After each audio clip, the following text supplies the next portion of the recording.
Point to the logo on my chest and tell them, Slam the ego, Slam the ego, Slam the ego, Slam the ay.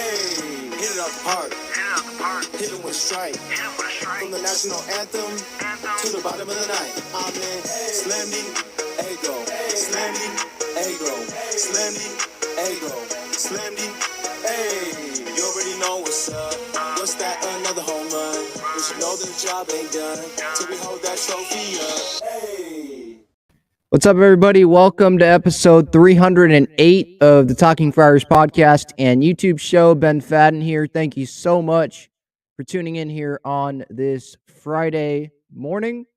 It's around 10:30 as I'm talking here. A lot to cover here. Wil Myers, obviously, leaving the Padres, going to the Cincinnati Reds. Yesterday was kind of a sad day for me. Jeff Passan reported yesterday that the Padres met with Carlos Correa before signing Xander Bogaerts. The Padres, a report just came down by Robert Murray saying that the Padres are one of the many teams expressing interest in Johnny Cueto. They're in the mix there, so that's good. And then I have a Christmas wish list for the Padres. What should the Padres want on their Christmas wish list? Not just Padres team additions or signings, but like for the 2023 season as well. Like, what should they want? So there's a lot to cover. Joseph, thank you. I see your comment there. What's up? Obviously, I think it's only right to start off with Wil Myers heading to the Cincinnati Reds. In case you missed it, my reaction, it's out on YouTube, the video. I also made a tribute video to Wil. That took me probably more than 3 hours to make that. It was a sad day for me. Wil, he'd been through all the ups and all the downs, just like all of the real diehard Padre fans have been. 2015, he comes along with Will Middlebrooks and Derek Norris and Matt Kemp, Justin Upton, and Craig Kimbrell. Later, like right before opening day, that ends up not working out. Wil Myers ends up surviving the rebuild, and he stays. He's the first baseman. He's the face of the franchise when they sign him to that extension. And then, we end up learning that he doesn't want to be, the real face of the franchise, and they bring in Hosmer. We know how that didn't work out. By the way, he just got released by the Red Sox. Nobody wants him. Not a surprise there. So he stays with the team. They sign Manny, and now he's more in the outfield. He dealt with some injuries as well, but they kept adding Tatis and Musgrove, Darvish, Snell, Hader, Grisham. You just go down the line. Soto, and Myers was still on the roster. Made it through. 2022, he has a lesser role, right? He's a utility guy, a bench guy. Sometimes I thought he was comfortable at first base. He looked more engaged at first base at the end of this season.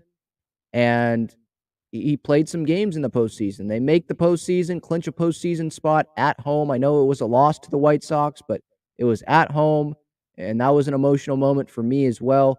I'm always going to remember him walking off the field when they clinched that playoff spot and clapping to the fans. It was a great, great moment there. All of the down years, and you finally, you get to make the postseason and celebrate with the fans in the ballpark. And then when the playoffs come, obviously, he makes some really good plays in the wild card series. Then in the division series, he played some. He hit a home run against the Dodgers. But really what we remember from that division series was what he did after they beat the Dodgers, right? After they slayed the Dragon. And he, is running around outside the parking garage, high-fiving fans. And then he goes into downtown and is buying beer for everyone. Just the way that he embraced the fans and really cared about the city of San Diego these last couple years that fans were allowed in the ballpark and, around the team, it really showed. And so I'm very grateful for that. I think that's why Wil was a fan favorite these last couple years that he was here. There were some times, well, there was actually a good amount of time early in his tenure where, or maybe not early, but kind of in the middle of his tenure when he was like the guy before we got Hosmer and he was supposed to be like the guy. He was the, face, the guy hitting third or fourth in the lineup, and he'd strike out 4 times in a game, 3 times in a game. And Padre fans would boo him, and he knew that he wasn't performing up to expectations. He knew that Padres fans weren't huge fans of him at the time, but he kept working. He kept trying to get better in the offseason with, mental skills coach, and trying to continue to work on his swing and all of the hitting coaches that he had to go through with the Padres because it was just it was just a cycle. Like, okay, this guy's hired 1 year, Matt Stairs. Okay, now it's another coach, and now it's another coach, and now it's another coach. And he dealt with that. Um, just for him, he didn't request a trade at all, in this tenure. He always was accountable, was always talking to the media, and he wasn't afraid to say, "Yeah, I need to be better," or "I haven't performed up to expectations." Uh, he was real, authentic, relatable. I think that's a big part of why he was a fan favorite. He as we've learned from Maggie, his wife, her Instagram, he was a big fan of Lolita's down the street at by Petco, the Cali burritos. I know fans got mad about his comments about North Carolina or East Coast Mexican food being better than West Coast, but he owned that, and he started celebrating the San Diego Mexican food and California burritos. He even included that in his goodbye message today. So, um, just relatable to the fans, cared about the fans, cared about trying to get better. He was willing to take on any role that the Padres wanted him to take on. He wasn't stubborn like someone else. And I think that's what made him a fan favorite. And so, yeah, I'm gonna miss Wil. He's one of my favorite Padres of all time. Um, I was one of those kids going to spring training and getting his autograph down the line, when he was like the guy. Uh, I didn't just start rooting for this team a couple years ago or a few years ago and grew up on Tatis and Manny. Like, I am still growing up. I'm 19, but like Wil was the guy, through um, high school, freshman, sophomore year. Like, he was still the guy. I remember a time where I was wearing batting gloves in high school, and I stopped wearing batting gloves because I wanted to be like Wil a little bit. And I know he's not, at the talent of Manny Machado or anything like that, but he was still relatable. You could feel it's like, oh, this is like one of us. He felt. I said this in my reaction yesterday. It felt like he was one of us, especially here at the end. And um, I just can't thank him enough for that. I cannot wait for May 1st, which is when the Cincinnati Reds return, or that's when Myers is going to return to Petco Park. That's when the Reds come here. They make their annual visit to Petco Park, and I believe that's when Fernando's debut is going to be back at Petco Park. So there's going to be a lot of love given those 3 days. I believe it's a Monday, Tuesday, and Wednesday. I expect at least the first 2 games, because I believe the first 2 games are night games. Those 2 games will be sold out, hopefully. I sure hope so. Even if Wil wasn't coming back, like, the Padres are such a good team that you could make the case that it will be sold out. So I can't wait for him to get a huge ovation when he does return in May. Um, and when we talk about his play, sure, did he live up to the contract totally? No. I think he would admit that. And there were times where, yeah, he was a big disappointment. And the contract, when you look back at it, yeah, he probably was a disappointment. Would you rather have Trey Turner than Wil Myers? Yeah, you probably would have. But we have Fernando Tatis Jr., we have Manny Machado, we have Xander Bogaerts right now, we have Jake Cronenworth. Like, I've gotten past that. There was someone that posted the other day, what trade from the last decade would you take away? For me, it's not the Trey Turner deal because we have Tatis now. We have a Manny and Bogart, like I just talked about. We have a lot of options. Kim. For me, it was not Corey Kluber, although that deal wasn't great either. It was the Max Fried deal where we traded for Justin Upton. You know, he was here what 1 year, and then didn't he go to Detroit, something like that.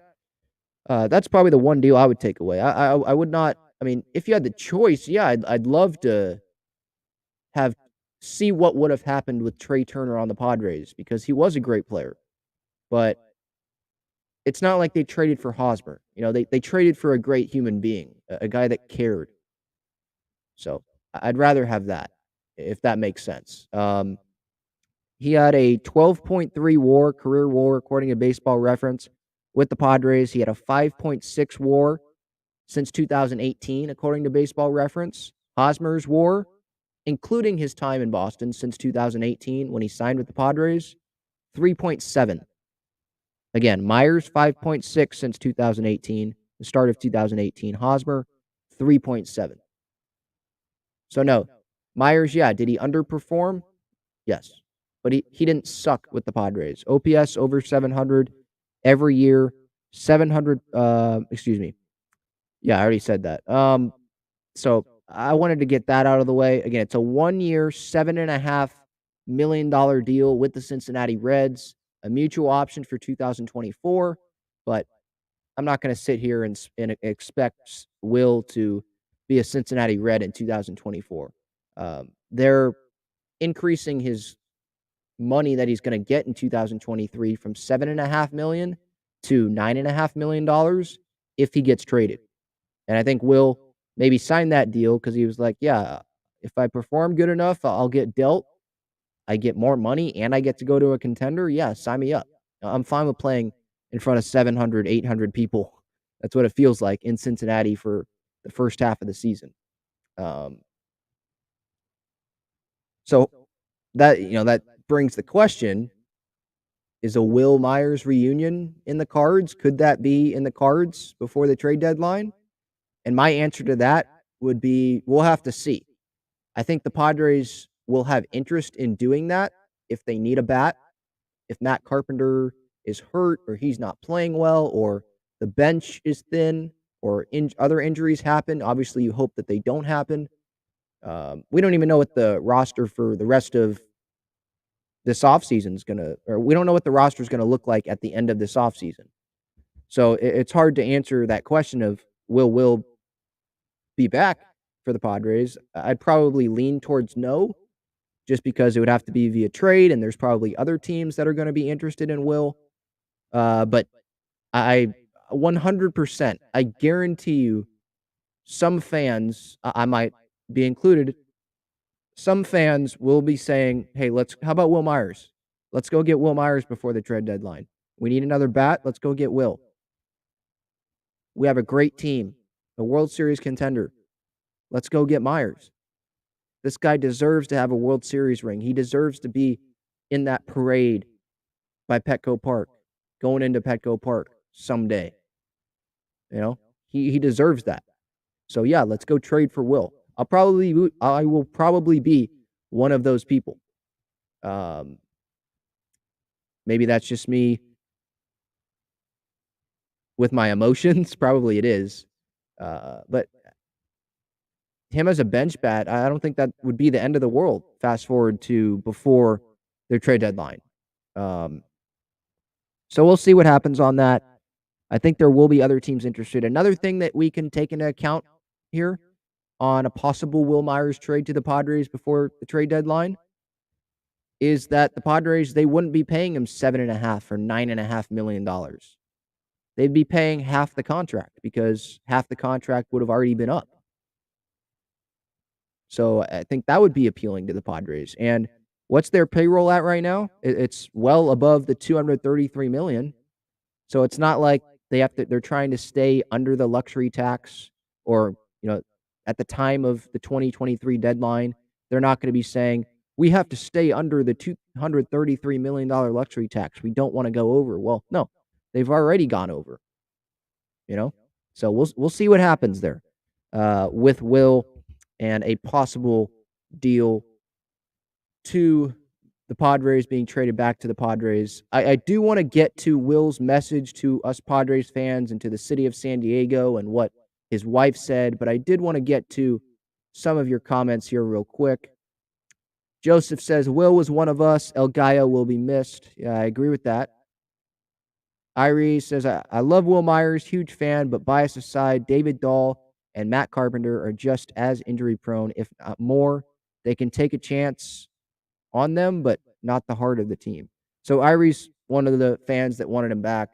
I wanted Wil back as well, but I did realize that the Padres probably didn't want to give him $7.5 million.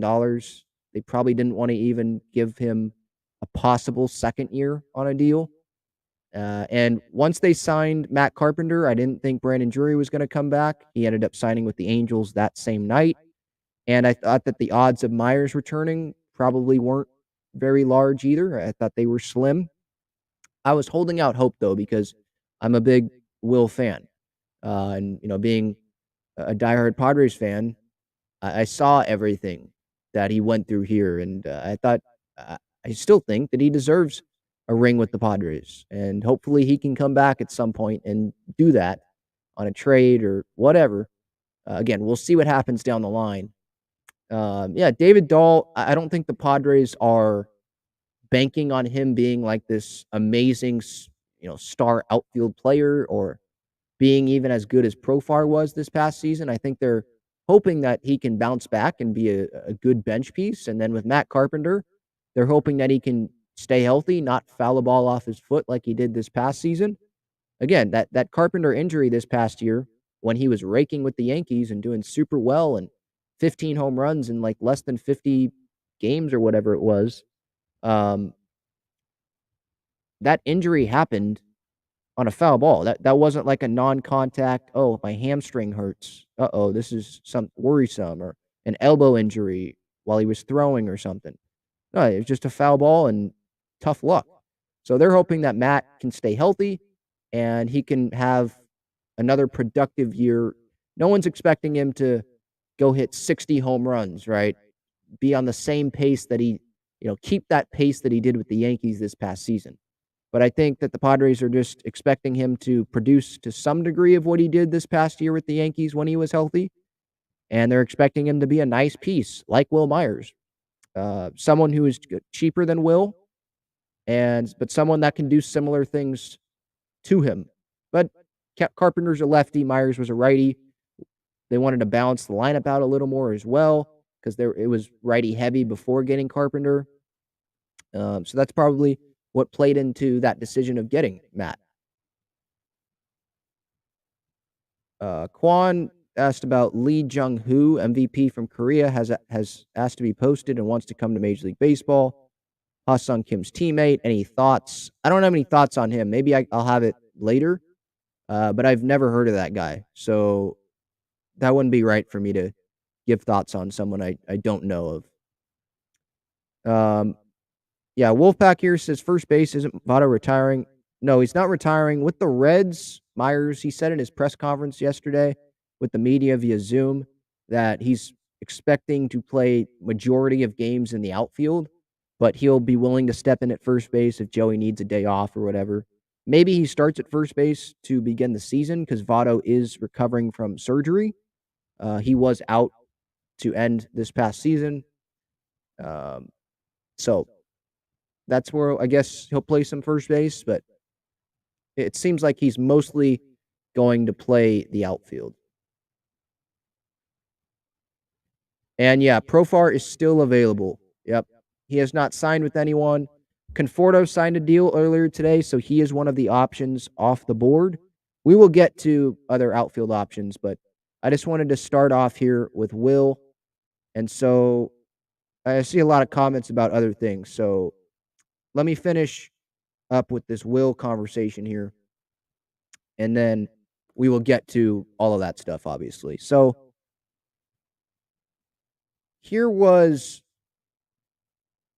this was Wil Myers, his goodbye message today. He took a half page out of the San Diego Union Tribune, and this is what he said to San Diego and to Padres fans.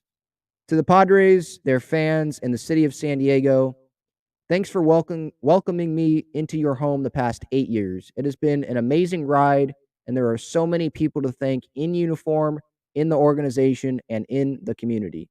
I was honored to represent you as an all star at Petco Park. That was a pinnacle moment for me and my family, and none of us will ever forget the thrills of October 2022. I have a bar tab to prove it. The ovation you guys gave me to finish out the regular season is truly something I'll forever be grateful for. The Padres are a first class franchise and have become one of the best in Major League Baseball thanks to Peter Seidler. It was rewarding to see the organization transform during my time there thanks to Peter, AJ Preller, and the front office. I made some lasting friendships with teammates and people in the organization. We will never forget our time in San Diego and will always cherish it. The weather, the golf, Coronado, the California burritos, there are many things I'll need to come back for. I'll be looking forward to seeing you in May. Forever grateful, Wil. So there was the letter, and you can look it up at Talking Friars on social media or on Wil Myers' social media pages on Instagram and Twitter. There's a difference between Wil Myers, one of the Padres' former first basemen, and Eric Hosmer, one of the Padres' former first basemen.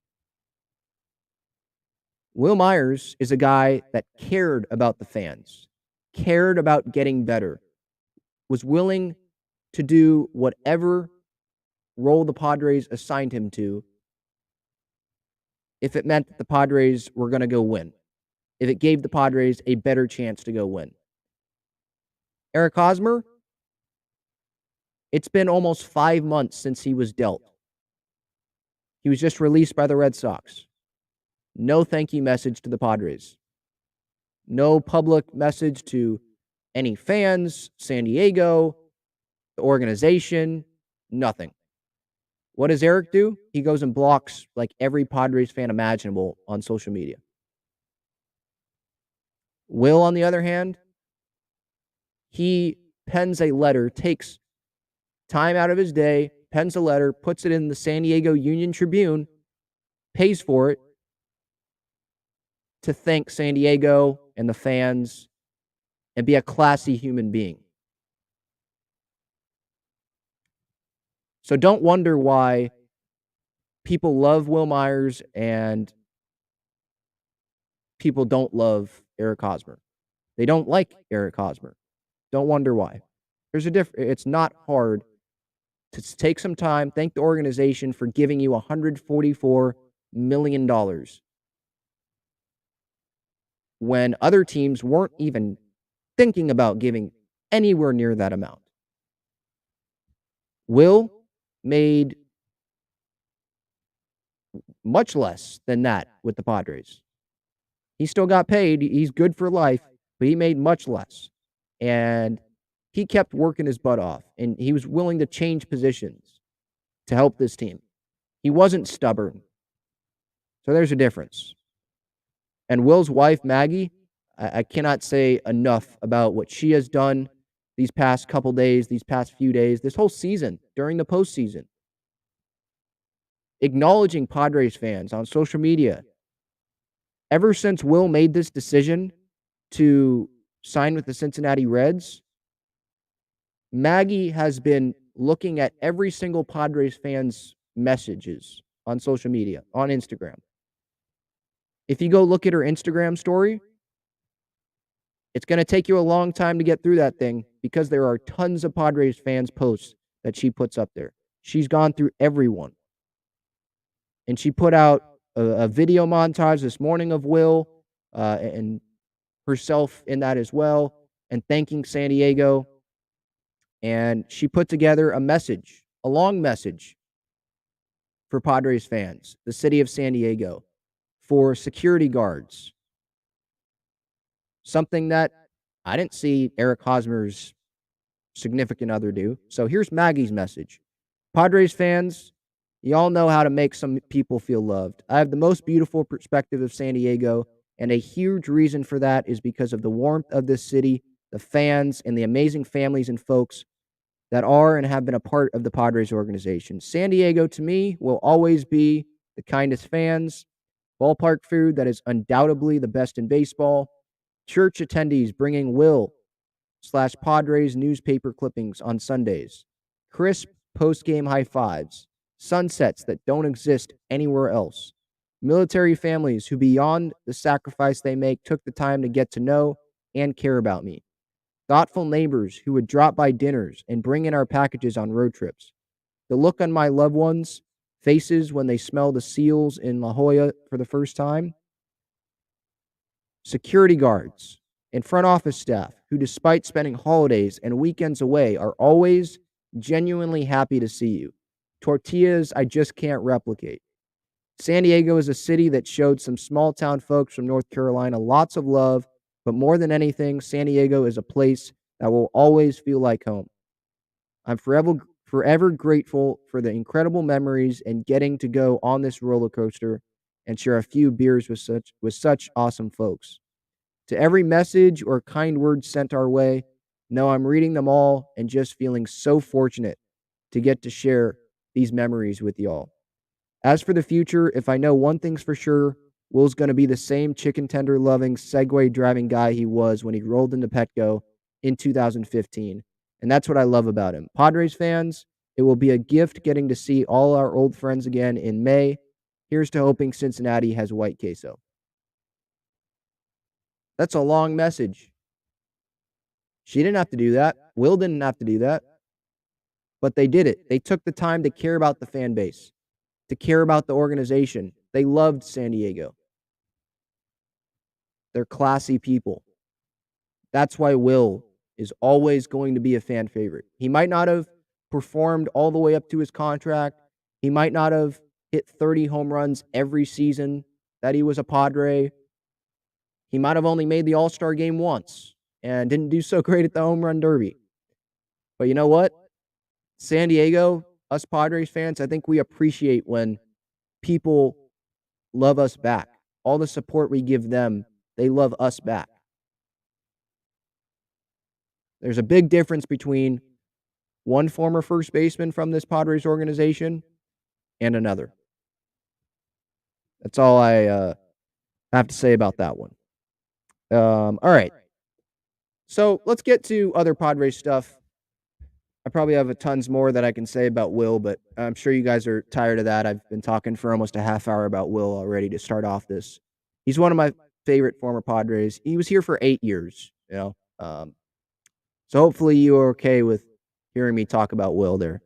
Again, my video montage tribute is up on this YouTube channel, Talking Friars. If you're listening on the podcast, I encourage you to go watch it. Some great memories. Dick Enberg on calls and Joe Buck with the All-Star game and Don Orsillo and Mud screaming during Wil's cycle and the playoff home runs and him buying beers for fans. It's all in there. So I encourage you to go watch that. My reaction when the news happened yesterday is also up there. All right, let's get to what Jeff Passan said yesterday. I was reading an article last night on ESPN. It was about Carlos Correa signing with the Mets after initially agreeing to a contract with the Giants. And it was kind of just an article of how it happened, what went into it. And a detail that I saw was that Jeff said the Padres met with Carlos Correa. Padres were among the many teams, I think the Phillies were in there, that met with Carlos Correa. And so I assume this was before the Padres seriously went, all in on Xander after missing out on Trey Turner and Aaron Judge. This is, I don't think we heard that the Padres had met with Correa before, right? Because I know I asked Kevin Acee at the winter meetings that they had met with Xander, or if they had, and he said yes. We knew that they met with Trey Turner twice in person, but we didn't really know about their interest in Carlos Correa at all. I didn't even think that they really were interested in Carlos Correa. It felt like they were interested in Turner, Judge, and then Xander. Like that's what it was. Maybe Dansby if Xander signed somewhere else, but it didn't feel like they were very interested in Carlos and giving him over $300 million.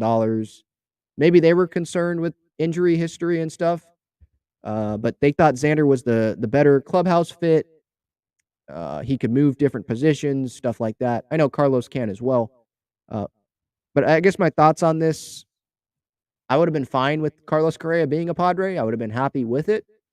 But I do think that the Padres are going to end up being happy at the end of this Xander contract.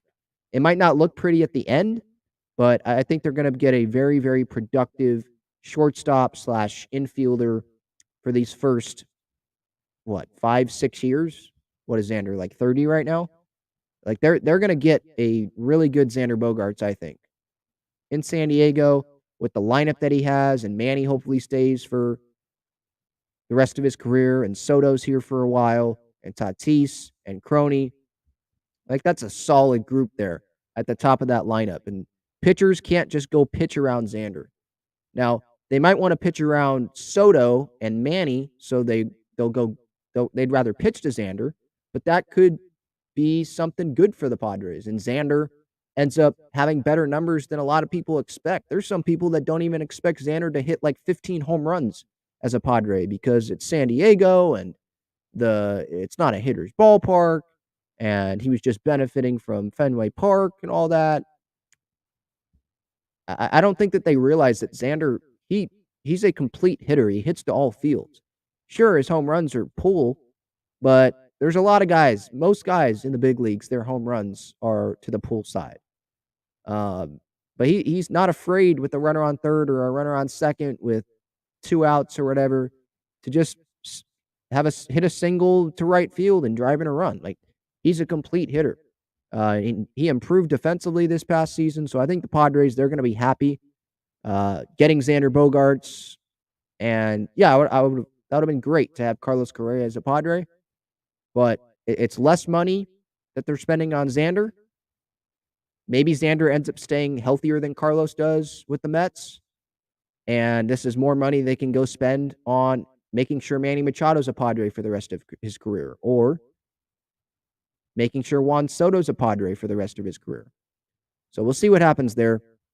But Passan did mention that in his ESPN column yesterday. All right. Let's get to this Christmas wish list. I'll get to your comments. Don't worry. I will get to them, obviously, at the end. But I wanted to go through a Christmas wish list for the Padres, what they should want this Christmas for the 2023 offseason, the rest of the offseason, 2022, 2023 offseason, and the 2023 regular season and postseason. But first, this episode is sponsored by Gaglione Bros Famous Cheesesteaks and Garlic Fries. Their main location is on Friars Road, and you can visit gaglionebros.com for their menu and contact information.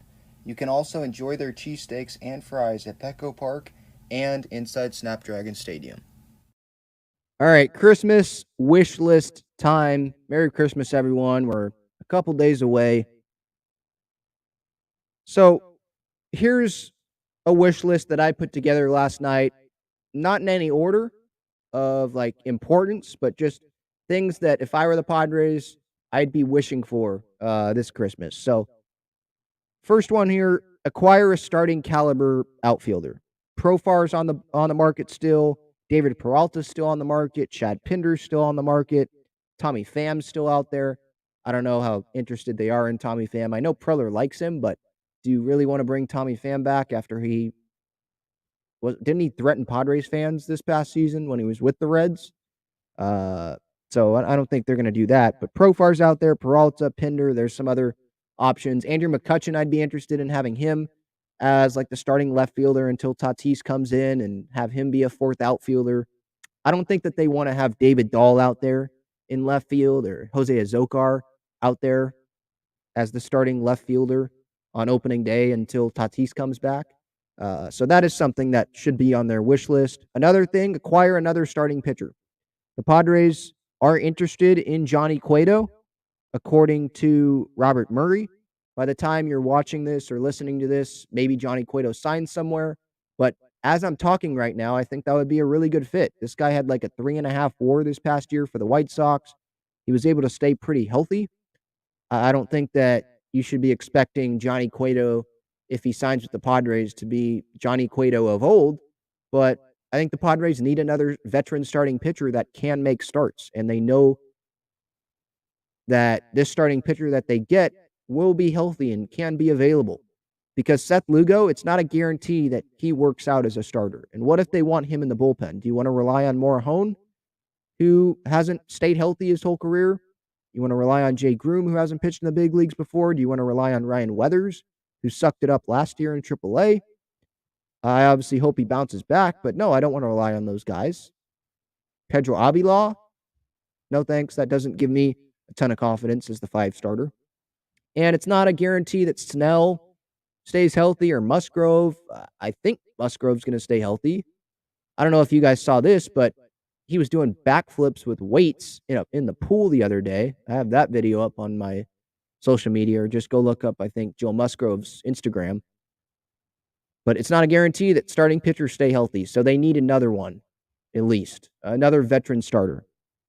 Evaldi's out there still. I don't know how interested they are in Nathan Evaldi, though, because of the 2 draft picks that are attached. And is he worth giving up 2 draft picks, or do you just want to go get someone like Johnny Cueto and you don't have to give up those draft picks, right? Bogarts, he was worth it, right? You're giving him a long-term deal. You're paying him till he's 40. Okay, you'll give it the draft picks. But for Evaldi, is that worth it? I don't know.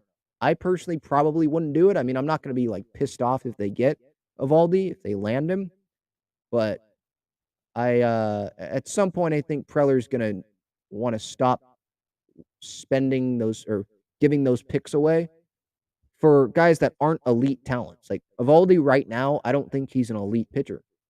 And if you think he's an elite pitcher, I guess let me know, because I disagree with that. Zach Greinke's out there, but it seems like he's going back to the Royals. Michael Wacha is out there. Corey Kluber, I'd be interested in seeing him come to the Padres. He was with the Padres organization earlier in his career, obviously. So those are just some options out there. Another item on the Padres Christmas wish list should be no setbacks in the Tatis rehab. I don't know if you guys saw this, but on social media, there was a video out of him dancing. I think this might have been in New York or something. Maybe it's in the Dominican. I don't know. But he doesn't have his cast on, or doesn't have his brace, or whatever it was on his left wrist, or left arm. So that is good news. Doesn't seem like there are any setbacks, but it is a long off season, and we know it's Fernando. So they're just hoping there's no setbacks. He can join the team in spring training. He can start playing some minor league games while the suspension's still happening. And then he can come back on April 20th. I believe it's against the Diamondbacks. He can come back May 1st at home when Wil comes back to San Diego, and it can be a absolute show at Petco Park on that day. That's what they're definitely hoping for. And it seems like Fernando's in constant communication with the Padres front office, with the Padres. They probably have some people more closely keeping an eye on him than this past offseason. And so obviously that's a good thing that you want to see there. Another item on the wish list: healthy seasons from Drew Pomeranz and Josh Hader. I could obviously say healthy seasons for every player on the roster, but these 2 guys in particular, because Pomeranz, he didn't pitch at all last year. He's stealing money from the Padres right now, right? If he's healthy, he can be a huge left-handed arm out of that bullpen. And now that bullpen's even deeper. Imagine if they have Lugo in the bullpen at the end of the year if he doesn't work out as a starting pitcher, or the Padres just decide to move him to the bullpen. Yeah, Robert Suarez, Josh Hader, Drew Pomeranz, Luis Garcia, Seth Lugo. That's 5 relievers deep. We haven't even gotten to other relievers that could have a pretty solid impact on this team, like Adrian Morahone. I assume he'd be in the bullpen, like Lopez, the Rule 5 guy they drafted. So if Hader and Pomeranz can stay healthy, Pomeranz definitely, and Hader, I don't expect him to come back after 2023. So for him to just lay it all out there, but for him to stay healthy all year. And if you have a Josh Hader like he was pitching at the end of this season, healthy all year long, I mean, watch out hitters in the 9th inning. Holy cow. He will be huge for the Padres. He will lead the league probably in saves. I mean, Edwin Diaz as well will be up there. But he might lead the league in saves for the Padres if he can stay healthy and he can pitch like he did at the end of this past season. So I'm hoping the Padres are doing their best to make sure those two guys are healthy for 2023.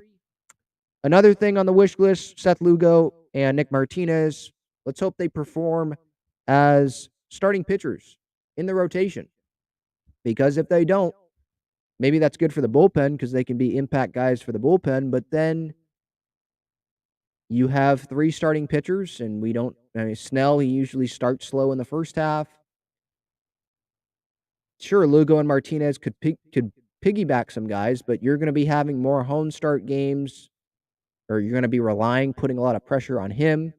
I know at some point it's like, okay, we need Adrian Morejon to step up here. He's been with the organization, it feels like, for a decade. But at some point you got to step up here, Adrian. But that's still putting a lot of pressure on a guy that has not been a consistent starting pitcher at all in his big league career. You're putting pressure on Jay Groom, who has not pitched in the big leagues before, or Ryan Weathers, who sucked last year in the minors. So it's going to be huge for Lugo and Martinez, or will be if they step up and perform as starting pitchers. I think Martinez will for the most part. The bigger question mark for me is if Seth Lugo will step up, because he has not pitched as a starting pitcher consistently, and I'm not counting 2020 because that was like 7 starts.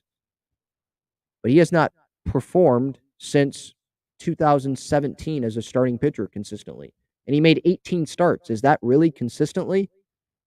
Like, we want starting pitchers to be making 25 starts at least, around that, right?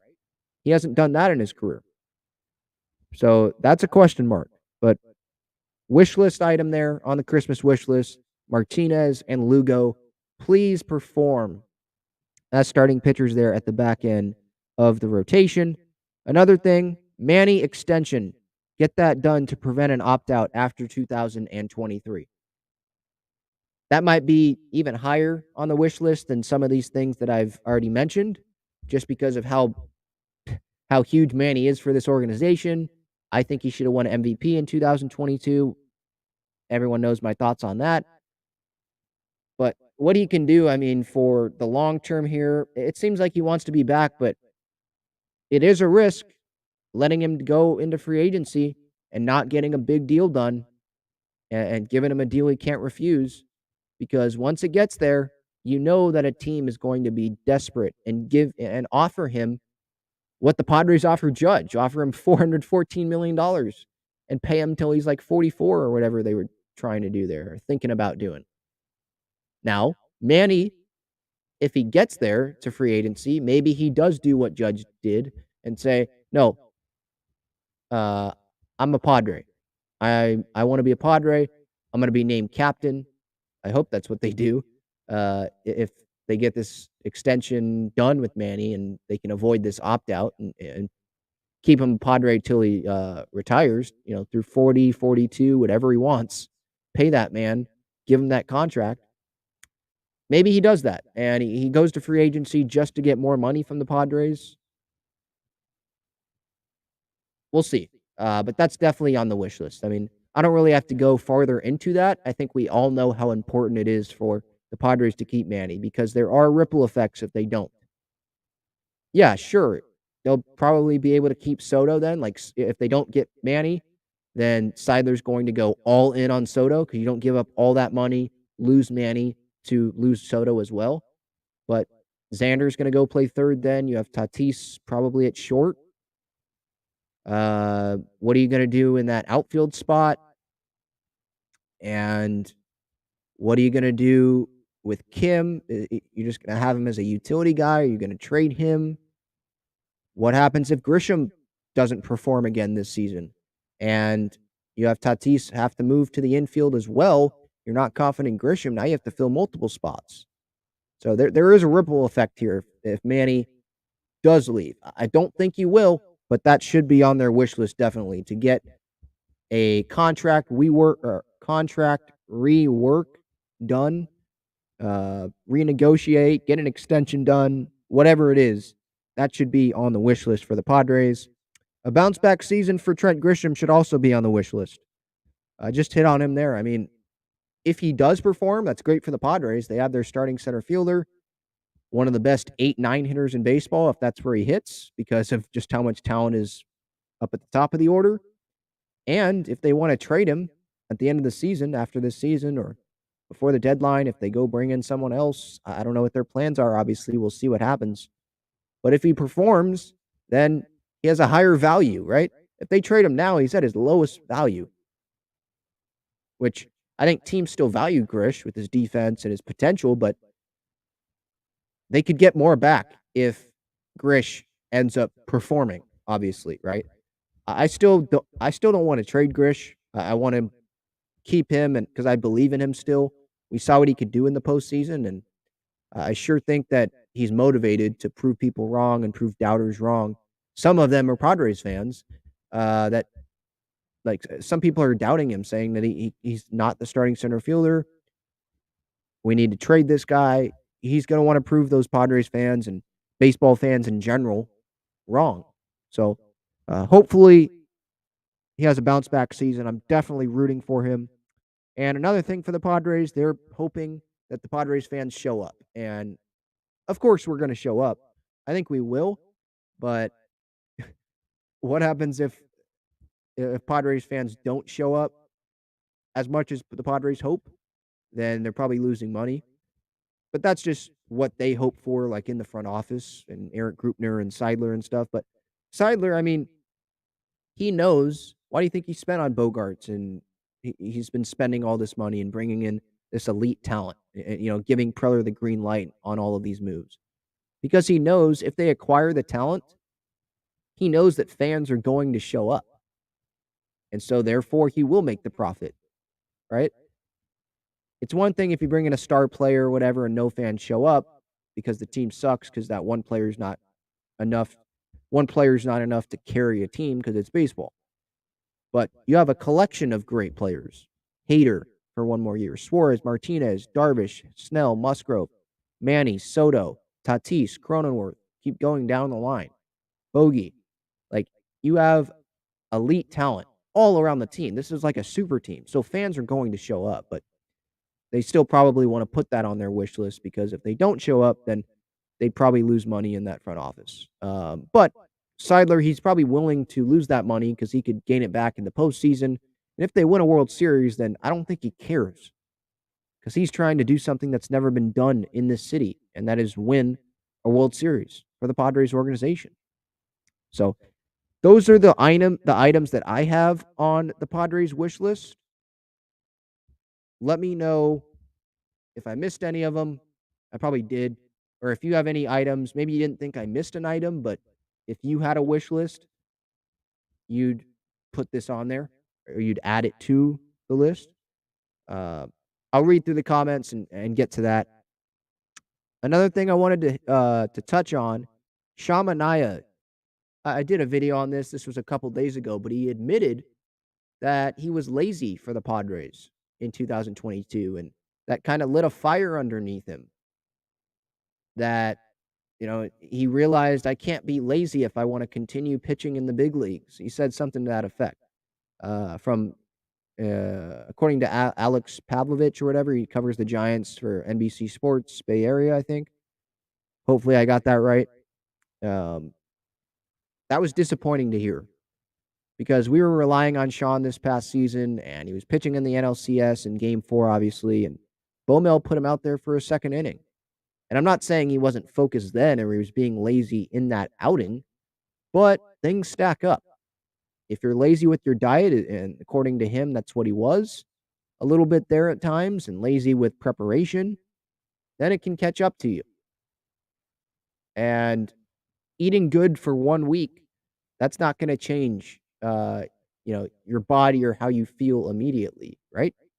Like, it takes time. I'm not saying he was eating like crap the whole season, but if you're a professional athlete making millions of dollars, and us fans that we don't make millions of dollars, we're sitting here, we're paying money and spending a ton of time following this team and investing in this team, and you're sitting there not giving your full effort. I'm sorry, that's not a good look. And fans have the right to be pissed off and disappointed. They just do. So my full reaction to that and more information on that and quotes from Sean, you can find that on the Talking Friars YouTube channel. But I did just want to hit on that for the podcast audience in case you did not hear that. Sean did admit that he was lazy and a little bit lackadaisical this past season. Trevor Bauer was reinstated from or by Major League Baseball, or not by Major League Baseball, but by the ruler, the arbitrator, or whatever. The bottom line here with Trevor is he is back. He is allowed to pitch in Major League Baseball in 2023. His suspension was reduced from over 300 games to 194. He's already served it. And so the Dodgers can have him on the roster if they want to. They have until January 6th to either put him back on the roster or release him. If they release him, another team can pick him up, obviously, and pay him the minimum salary. The Dodgers, they are on the hook for over $30 million, I believe, is what it is this year for Trevor Bauer. So they are just under that $233 million number. Now we know why they weren't spending. They were waiting for this Bauer decision. And it looks like they are just under that number. Maybe they'll make trades to, get some salary relief or whatever, but they're going to be paying Trevor Bauer regardless of if he's on the roster or not. And they wanted to stay under that number, so they weren't spending this offseason. Should the Dodgers bring him back? No. They have a good enough pitching staff. Buehler's coming back at some point in the season. They have Kershaw, Arias, Dustin May, Tony Gonsolin, Noah Syndergaard. Like, they're good there. You don't need that distraction if you're the Dodgers. Should the Padres sign him? Definitely not. The person that accused him of this sexual assault and punching this woman during sex and choking her and stuff, I believe she was a member of the Padres pod squad, and she was a San Diegan. So bringing him in would be a PR disaster. It would be terrible. And the Padres don't need that distraction in their clubhouse. They already have Tatis coming back from PEDs. There's already going to be enough attention around that storyline. There's already going to be enough attention around the Padres storyline of having all of this talent on the team. They've already made starting pitching additions. They do have depth options. I'd rather have Adrian Morejon on the mound or Ryan Weathers, who sucked in the minors this past season, than Trevor Bauer. Call me an idiot for saying that. Maybe I'm an idiot if you're looking at it from the baseball point of view, but I'm looking at it from the human point of view. I don't want that human being pitching for my baseball team. If I'm Peter Seidler, I'm not even thinking about it. Not even thinking about it. Will another team pick him up? Maybe. Maybe. But it's not going to be the Padres. No. Not going to be the Padres. You think Joe Musgrove's going to want that guy in the clubhouse? You think Manny Machado would want that guy in the clubhouse? I don't think so.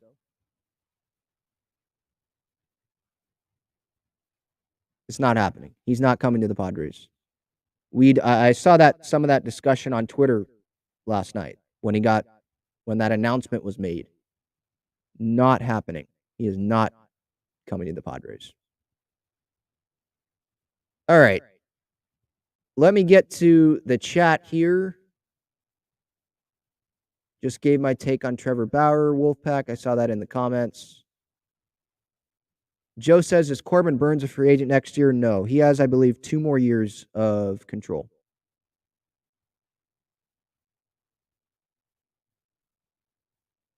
Yeah, Mills says here, Will said in his interview that he loved San Diego but wanted to be closer to home. I think that's part of it, but I think it was also the Padres didn't want to give him that much money for that 1 year. And they already brought in Matt Carpenter.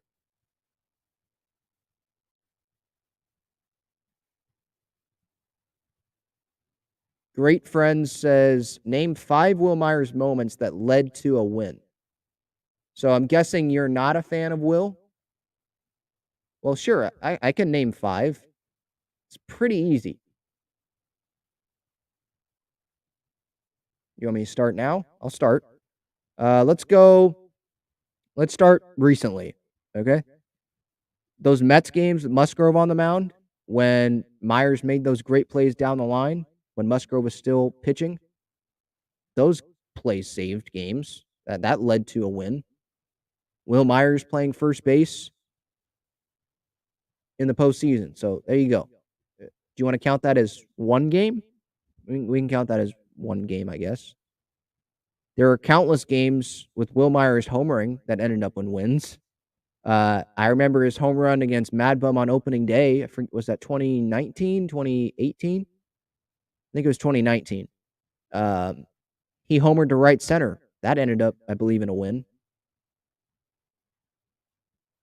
He had the walk-off that Sunday game when they were still wearing those blue camo uniforms that scored Manny. That's a win. He had the walk-off home run against the Mariners, that big comeback win in 2020. That was a win. He had those 2 home runs in the wild card game against the Cardinals in 2020, 2-home-run game. Him and Tatis had 2 home runs in those games. That led to a win. How many am I at? Is that 5 right there? I can name more, but if you want me to name 5, I guess there you go. I know you're probably being sarcastic there, but he did help the Padres. Like, people saying that he sucked, he didn't suck with the Padres. He didn't live up to his contract totally. I understand that. But he didn't suck with the Padres.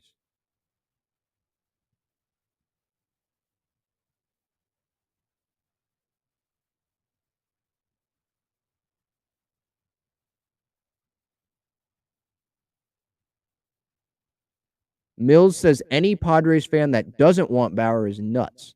Well, if I look at it from the baseball point of view, because that's probably what you're looking at it from, I understand that he has not pitched in the big leagues for a while, and that's my baseball reason as to why I wouldn't bring him in. I'd rather bring in someone that pitched in the big leagues this past year, like Johnny Cueto, than bring in Trevor Bauer.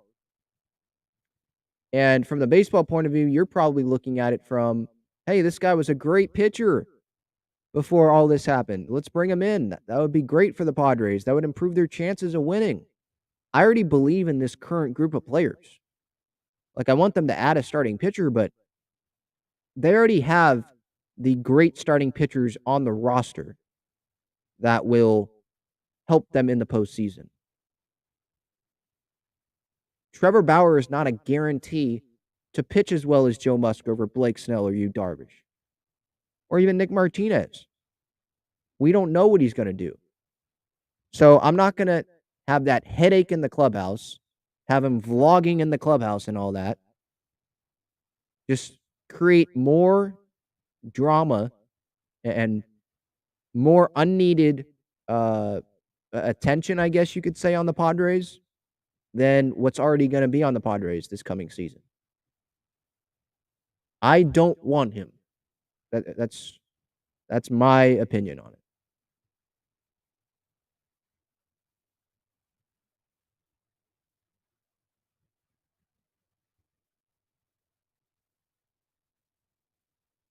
A says, "Do you have a job?" Yes, I have a yes. I get paid a little bit to do this. I'm on school break right now. Do I have a job? This is my passion. Like, even if I didn't get paid to do this, I'd still be doing it.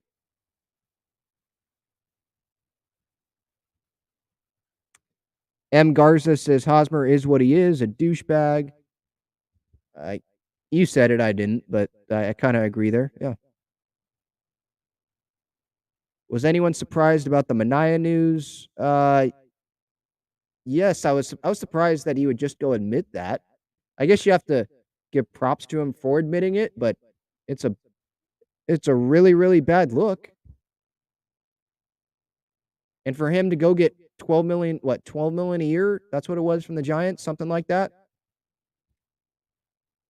After admitting that he was lazy this past season. Wow. I guess I was surprised. Maybe the Giants didn't know about that. And they're watching the press conference at the same time and they're like, wait, what? We just signed this guy this to this deal? But yeah, when someone admits, yeah, I was lazy this past season for a team that was a World Series contender, yeah, That's surprising. Yeah, Mike says, "To be a fan of the Giants right now and to know we just acquired a player who is admitting how lazy he was, celebrate that." Yeah, their offseason has been wild. I mean, today they brought in Conforto. I know Giants fans, they're not happy about that. I mean, they're disappointed. Sure, it's like, okay, we got Conforto, but he's coming off shoulder surgery, right? Or the shoulder injury. He was out all of last year. And the Giants fans were expecting Aaron Judge or Arson Judge. They were expecting Carlos Correa because the deal was done. And then the Giants say, nah, we don't like this ankle thing we're seeing here. That was from years and years and years ago. That has not crept back up since. The Twins offered him $285 million for like 10 years. And they know him best out of any team in baseball because he was on that team this past season. And they still gave him the money. So that should have been an indicator to the Giants that, like, no, this guy's healthy. If he wasn't healthy, the Twins wouldn't have gone all in on him. But they did. That's all in for the Twins standards. So, yeah, Giants fans should be pissed off.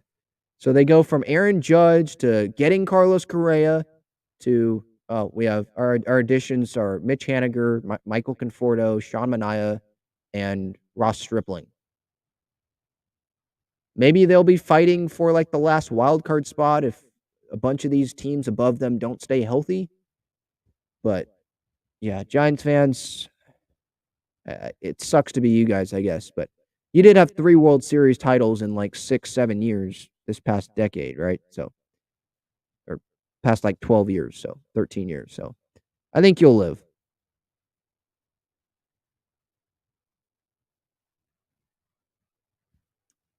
Yeah, Evaldi's still available, has the qualifying offer attached, though. No news on Johnny Cueto to the Padres. It was just that the Padres are interested in him. That's that's what it was. Yeah, just check Twitter. I don't see any update on that.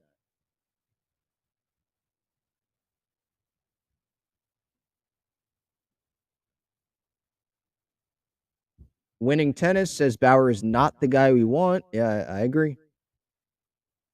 How about Pablo Lopez?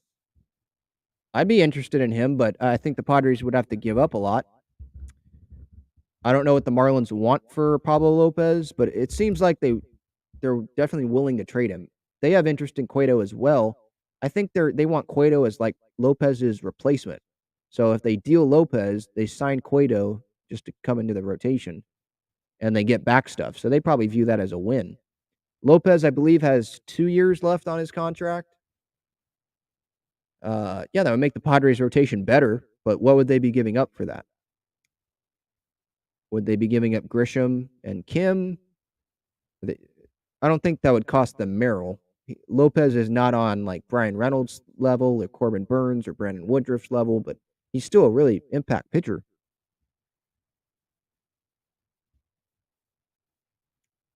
Pablo Lopez for Campy, Kim, and Lesko. I don't know. Would the Padres pull the trigger on that? Would the Marlins pull the trigger on that? I don't know. I mean, Campy and Kim, I think they'd probably like. But with Lesko, he is coming off Tommy John. I don't think he's pitched yet for the Padres in the organization at all. So they'd be taking a big risk there to be trading Lopez, and the big guy back is Lesko. We'll see. If I was AJ, would I take that risk? I mean, we're trying to go all in right now, so I probably lean towards yes. But they did just draft him.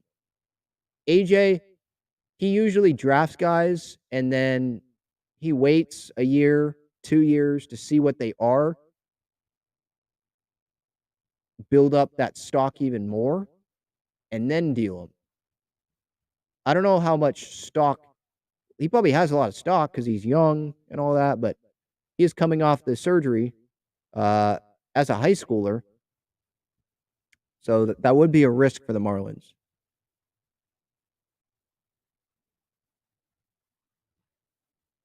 Yeah, Wolfpack. Yeah, Conforto has not played since I think 2021. Yeah, he just signed a 2-year deal with the San Francisco Giants today. Taylor Rogers signed with the Giants, 3 years, 33 mil. Yeah, 2021, Conforto hit 232. He had an OPS plus of exactly 100. League average is 100. One-time All-Star way back in 2017. The Giants had to make a move. I mean, you miss on Judge, or not miss, but he just wanted to go to the Yankees. You definitely messed up with Correa. You had to get something.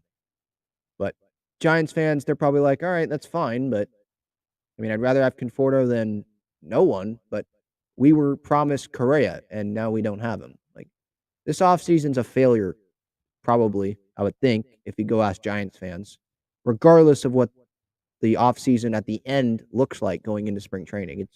It's a failure based on the expectations that that front office had and put on themselves, really. I mean, Farhan Zaidi, he said at one point, I think at the GM meetings earlier this offseason, like, no player financially is out of our reach. And they let an injury from, like, before Correa reached the big leagues, they let that take them off an already agreed upon $350 million 13-year agreement. Yikes. Joe asks, "What do the Padres gotta give up for Luis Arraez?" The Twins, according to reports, they want controllable starting pitching. I don't think the Padres are the best fit for Luis Arraez for that. What's the controllable pitching the Padres have? They're gonna give up Lesko for Luis Arraez? I don't think so. Uh, they're gonna give up Ryan Weathers? I mean, I'd give up him, but are the Twins interested in that? It definitely wouldn't be a straight up deal. Darvish is not controllable, and they wouldn't trade him. They're trying to win right now. So you gotta balance trying to win right now with these trades here. Well, not balance it. They're not balancing it right now. They're if you have a seesaw and winning is my elbow, way up, right? It's way up on, they're not trying to balance the seesaw here, like, they're trying to win. Um, but do the Twins want that? They want controllable pitching. Padres aren't trading anyone in their rotation, and they don't have a great starting pitching farm system. So it feels like it would have to be like a 3-team deal for that to happen.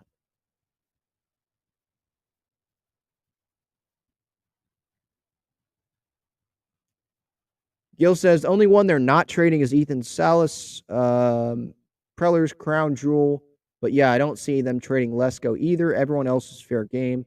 Well, Salas, here's the thing with him. I don't even think he's in the organization. I think he verbally agreed to sign with the Padres for like the 5+ million, the signing bonus or whatever it was.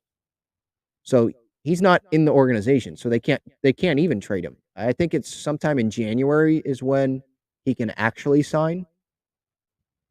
Like the international signing period starts. Um, but I agree, Gil. I don't see them trading Lesko either. I think it's like they want to see him pitch in the organization. They did just draft him in the first round.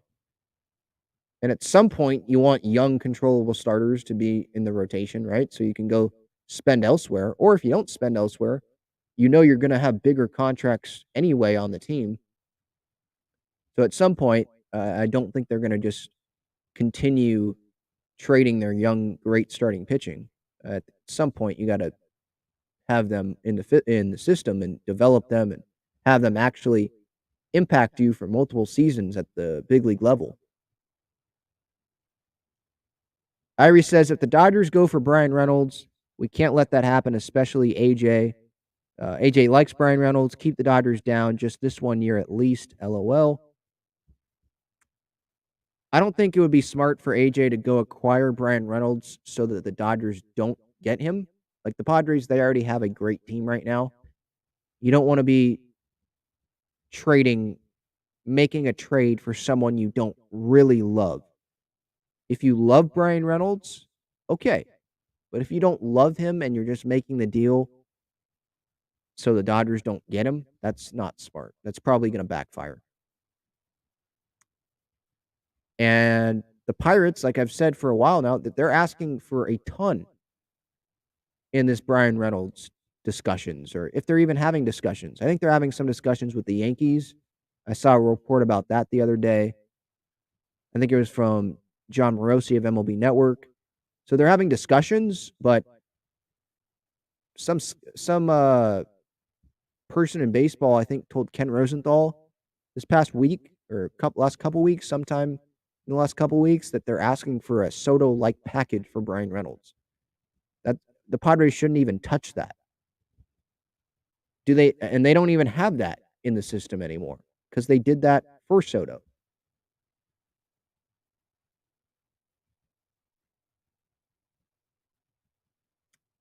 All right, I think that's going to do it here. Episode 308 of Talking Friars. Thank you so much for tuning in here. Will Johnny Cueto be a Padre? Who knows? Thank you so much for listening and sharing some Wil memories. Um, it's still kind of sad that he's not a Padre, but maybe he'll be a Padre down the road. All I know is I can't wait till May 1st to see him back at Petco Park and see him get that standing ovation that he deserves for being a great human, someone who cared about San Diego. And yeah, that's all I have. All right. Thanks for so much for watching and listening to this episode. Ben Fadden signing off. See you, everybody. Go Padres.